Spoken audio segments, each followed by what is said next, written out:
Oh man, it is finally starting to feel like spring here in southern Alberta. Not last week, the week before, we had like 6 inches of snow, but things are starting to green up. We're just starting to get leaves on the trees. Grass is starting to grow like crazy. Farmers got the fields planted. But there's a project that I need to get on, and that is this Deutz-Allis 1630 garden tractor. I actually ended up getting this tractor for free from some friends. I don't know what I did to it. I didn't do much, but I got it running, and we mowed with it for, I think, 1 year. And then towards the end of the year, it just stopped moving. And it's a hydrostatic transmission. I have no clue how those things work. I've never tried to fix one, but we're gonna try and fix this. I don't need this for mowing.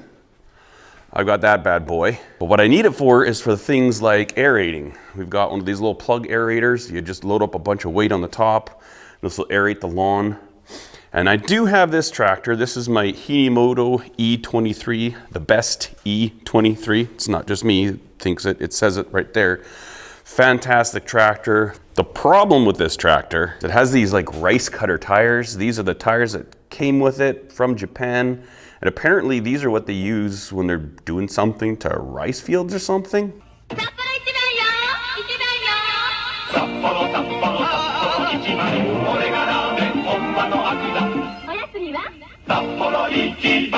But these back tires would just chew up our lawn, especially like right now.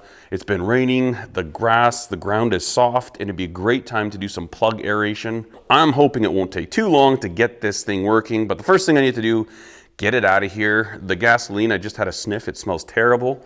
And I'm gonna pressure wash this thing, that way when I bring it in the shop, it's not gonna be such a mess. Come on, Betsy.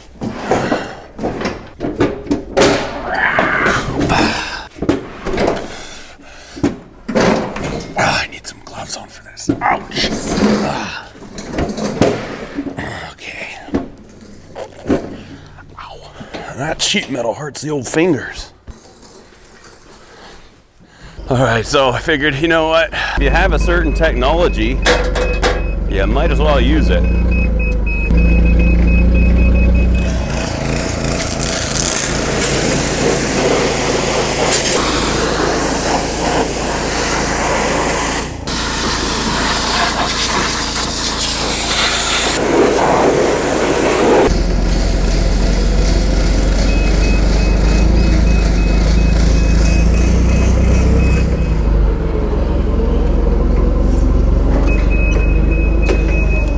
All right, so I think the very first thing I want to do is disconnect the mower deck, because I'm not going to be using this for mowing. So I see there's a linkage right there, and a linkage here. Maybe I can just pull this pin. I think that pin comes off. Again, the hands.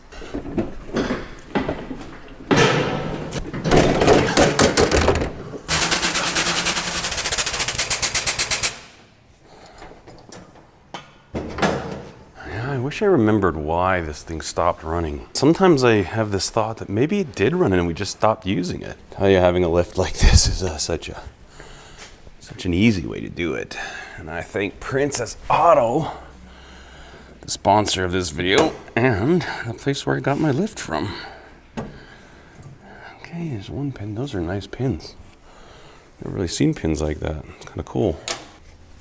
This one doesn't want to come out. There, it's out. See, it's attached right there. Looks like there's nothing supporting that because this is... Okay, so that's the lift. We'll just undo that pin right there. Take this little cotter pin out, slide this out. And then there's one linkage going up on the other side. For that is just one cotter pin, and that thing will come out. It's a silly location, but we defeated. Okay, so that's free and clear. So I think I just undo these bolts. These little wires will come free. And those wires are what are keeping this belt from coming off this pulley. So I'll loosen those, and then it should just come right off.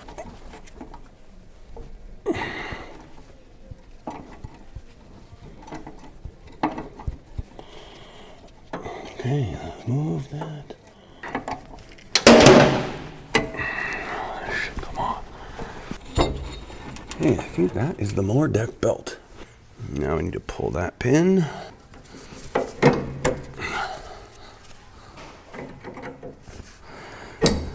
Okay.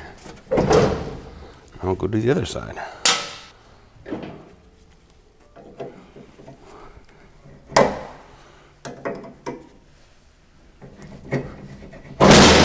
There she goes. That was really easy, actually.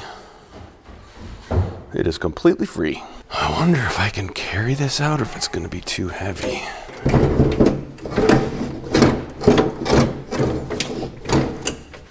Let's try and just lift it. Lift with your back, not with your legs. How heavy could this be? Oh, it's not bad at all. Bam. I'm gonna drain the gasoline. Like I had mentioned, this stuff was smelling pretty skunky. Pull this right here, drain it out, put new fuel in it. I don't have the key for this either. Oh, I have no clue where the key for this is. I kind of like this thing. It is a 2.5 horsepower twin cylinder Briggs & Stratton. It's got like horizontal opposed cylinders. Plug here, plug there. The engine's not bad, actually. Like, it looks pretty good, in my opinion. Come over here, dude. Ooh, look at that gasoline. Wow, that is something else. Okay, that is some disgusting gasoline. I'll probably end up getting a new filter for that. There we go. Is gasoline supposed to be that color? Now, is there an oil dipstick on this thing? It is full of oil. Wow. This is pretty much empty. All right, so I ended up remembering what happened, and essentially this thing would just stop moving forward and backwards, and did a bunch of research. From what I've learned, 20W50 is a motor oil that we can use in here. And then I looked, and there's a little level in the very bottom, and it's a full cold. So I think as it warms up, maybe the fluid expands a little bit. Anyways, it's got a full level that's cold. So we're gonna fill it up till that level's there, and then we're gonna see if it'll start. I have put some new gasoline in it. I need a funnel. It's a little bit precarious. It's just bubbling. It's gonna take a while to go down, I think. I honestly wonder if that's the only issue. Well, we're a little bit over full, but I don't think that matters. It's a reservoir. If anything, it might just leak out a bit. And this cap is vented, so that's interesting. I should clean this off. Well, for how little this thing took, I don't know if that's the actual problem. All right, let's just check this fluid level.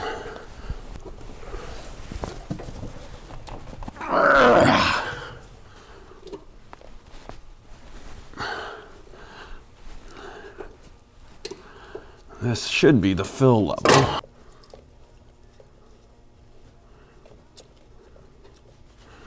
Well, I think we're gonna fill it up to that level. To do that, we're gonna use this transfer pump.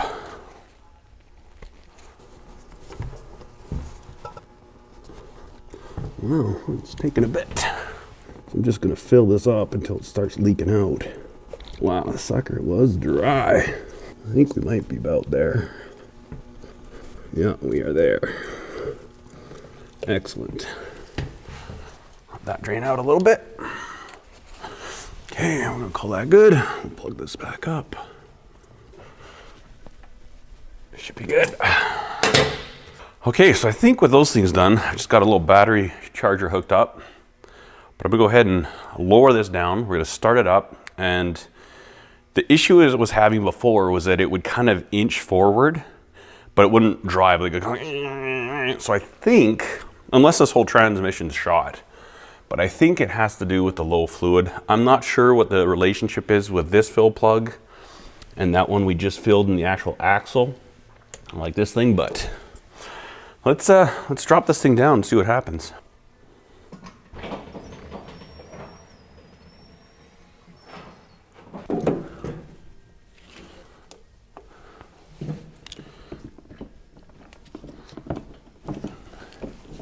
thing's turning over. Why is it not turning over? What's going on? I'm trying boosting it with my pickup truck. Why? Seriously, it's not doing a thing. Starter's not pulling in.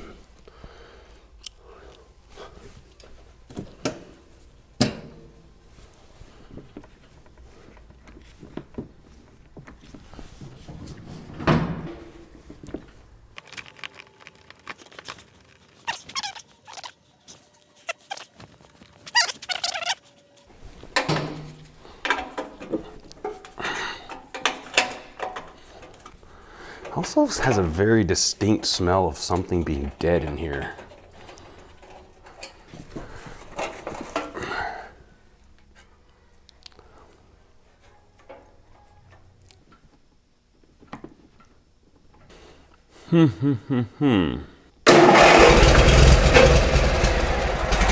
What happened?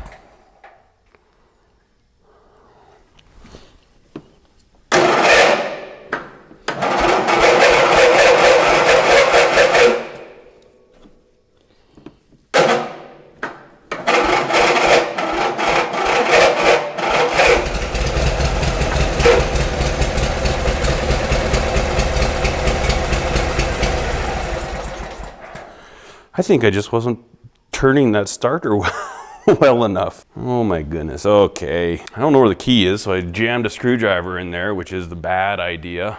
And I think it was just me not turning it enough, so we'll go ahead and put the shroud back on. That thing started well. I'm super impressed, actually.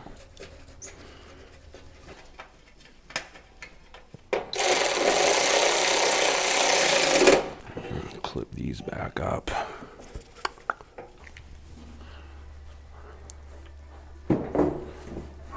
Okay.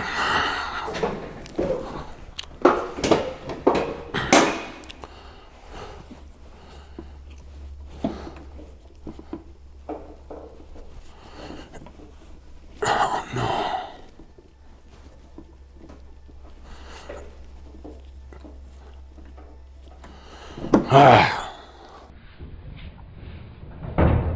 Never stick a screwdriver in the ignition. That was dumb.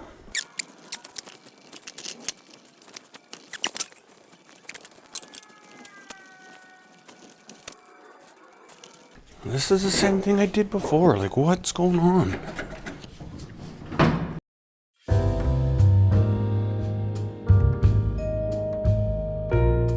All right, before I continue with the edit in this, I've got about 3 hours of footage of me fiddling, trying to get that engine started again. As you could just see, it started just fine. And one of the simplest things, the fundamentals of troubleshooting, is to remember the different systems. You've got safety interlocks. There was one for the seat switch, which I had bypassed by wiring the wires together. There was one for the foot brake, which I made sure it was pressed. The key switch, I wasn't actually fully engaging it because I was using that little janky screwdriver. I ended up pulling that ignition switch out. I spent about 2 hours troubleshooting it, checking on what the internet says, going back, checking continuity, this and that. And I found the little mistake that was just me being ridiculous. Let me show you what it was. I've given a few hints, I've alluded to it a few times in the video. That is the engage, disengage lever for the blades. And I guess maybe it's because I had removed the mower deck, it just wasn't registering to me that this needed to be in the up position, which was the disengage for the blades. The one pain with this is that when I try to lift the seat up, this is in the way. You can get it up, and it clears it, and our switch is fine, but when I go to do this, well, I've got to move this, which would essentially engage the blades, and then I get on and try and start it without this. Sometimes, you know, it's the simplest things that we miss, and they cause the greatest problems. One other thing I did find though, I stopped filming after about 5 hours of troubleshooting because I was frustrated, but I'll just explain to you what I did. So this little reservoir, I unscrewed that. It's a left-handed thread, so if I screw it like this, I was tightening the cap after checking it again, and I was tightening it and it came off, and I thought, oh. And so in there, there is like where the fluid goes to, but in the bottom of this reservoir is a real fine screen, and it didn't allow it to go down very quickly at all. So I took it off. I actually filled directly into the case, then filled this level up properly, and just like that, this thing works. My son and I also put together this little dethatcher, which of course came from Princess Auto. It was in the evening, and he went to hang out here with me, so I didn't film that, but we put this together.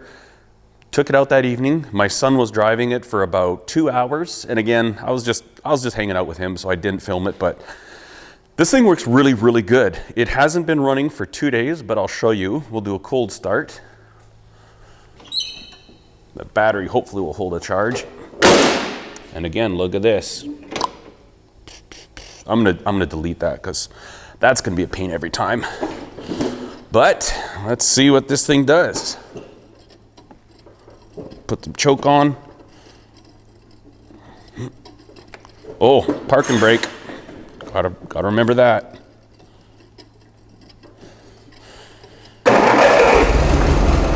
Look at that. It drives.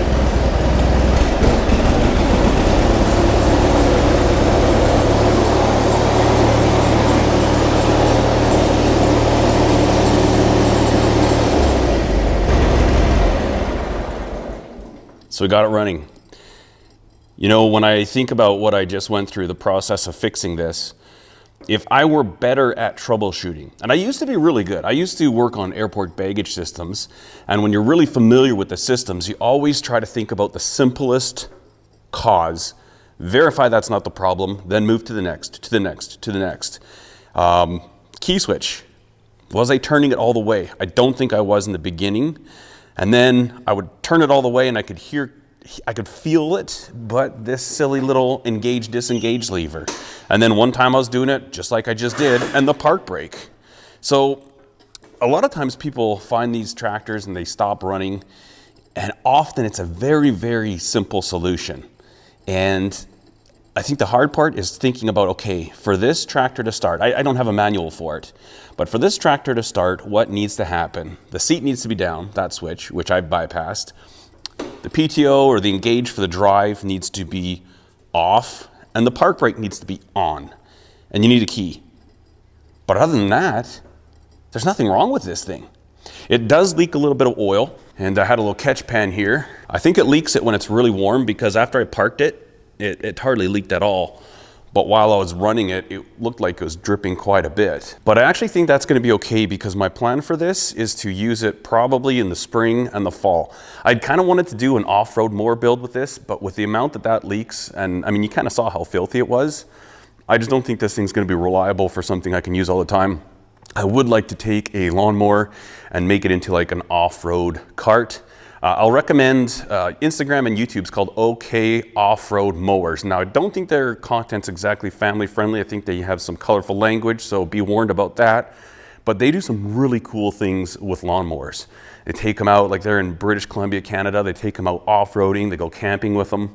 And I thought that would be a really fun project to do, maybe build something with my son or something like that. So there we have it. We got it running, and I have used it, and this thing runs fantastic. It smells like the carb could be tuned. It smells like it runs quite rich. In fact, just this little driving here kind of stinks, but as soon as our weather clears up, it's been raining today again, but once things dry up a bit, I'm gonna do some major work on the lawn, get some dethatching done, do some aerating, and then also I just picked up a lawn broom. Got that for 150 bucks. It's in pretty good shape. Brand new, those suckers are about $500, so I'm pretty stoked about that.